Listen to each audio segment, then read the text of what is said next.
वो आपका वेस्टर्न हो। और इसी के लिए इसने 2 फरवरी 1835 को 2 फरवरी 1835 को एक हम चीज देखते हैं जिसको बोलते हैं हम मैकाले विवरण। 2 फरवरी 1835 को क्या है? मैकाले विवरण, जिसको जिसको हम मैकाले मिनट्स के नाम से जानते हैं। मैकाले मिनट्स के नाम से। मैकाले मिनट्स का क्या मतलब है? तो इसने बताया कि भाई जो शिक्षा होगी वो पाश्चात्य शिक्षा ही क्यों होनी चाहिए। भारत का जो दर्शन है, भारत का जो गणित है, भारत का जो ज्योतिष है, भारत का जो विज्ञान है, वो किसी काम का नहीं है, ऐसा मैकाले ने कहा। और उस मिनट में वो जो बात करता है, तो उसने क्या बात की? पहली बात तो उसने की थी कि अंग्रेजी को शिक्षा का माध्यम होना चाहिए। और एक बड़ी चर्चित बात आती है कि उसने ये कहा था कि यूरोप के एक अच्छे से पुस्तकालय की एक अलमारी का ज्ञान भी भारत के ग्रंथों और अरबी ग्रंथों से बेहतर है। यानी उसने कहा इस पूरे भारतवर्ष में जो भी ज्ञान, जो भी नॉलेज है, अरबियों के पास में जो भी ज्ञान, जो भी नॉलेज है, उस सबसे कहीं ज्यादा बेहतर एक अच्छे पुस्तकालय यूरोप की एक सेल्फ उसकी तुलना कर सकती है, और वो उससे कहीं ज्यादा बेहतर है। समझ रहे हैं इस बात को? यानी कि उसने यूरोपीय ज्ञान को श्रेष्ठ घोषित कर दिया।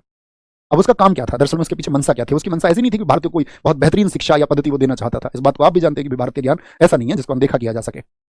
उसका काम था एक मध्यम वर्गीय समूह तैयार करना, एक ऐसा समूह जो सोच और समझ से अंग्रेजों के लिए समर्पित रहे। ऐसे क्लर्क हमको मिल जाएं जो ईस्ट इंडिया कंपनी में काम करें, अंग्रेजी भाषा को सीख जाए, जो अपने दिमाग से एकदम से आपका यूरोपीय हो। उसका उद्देश्य था कि जो अंग्रेज और भारतीय जनजागरण है या जो भारतीय जनता है, उसके बीच में एक सेतु का काम ये वर्ग करेगा जो अंग्रेजी पढ़ लेगा। उसने कहा जितने भी संस्कृत के कॉलेज चल रहे हैं, जितने भी मदरसे चल रहे हैं, उन सबको जो भी सहायता दी जाती है उस सहायता को बंद कर देना चाहिए। उनको जो भी सरकारी अनुदान मिलता हो उसको बंद कर देना चाहिए। और अंग्रेजी के जो भी स्कूल खुले उनको सहायता दी जाए, उनको प्राथमिकता दी जाए। इससे भारतीयों को ब्रिटिश प्रशासन, न्यायालय और व्यापार के काम के लायक बनाए जाने की उसकी सोच। बात समझ गए? उसने कहा कि जो ईसाई धर्म है वो अधिक सभ्य और नैतिक है, और शिक्षा के जरिए पश्चिमी नैतिक मूल्यों को बढ़ावे का विचार उसने रखा।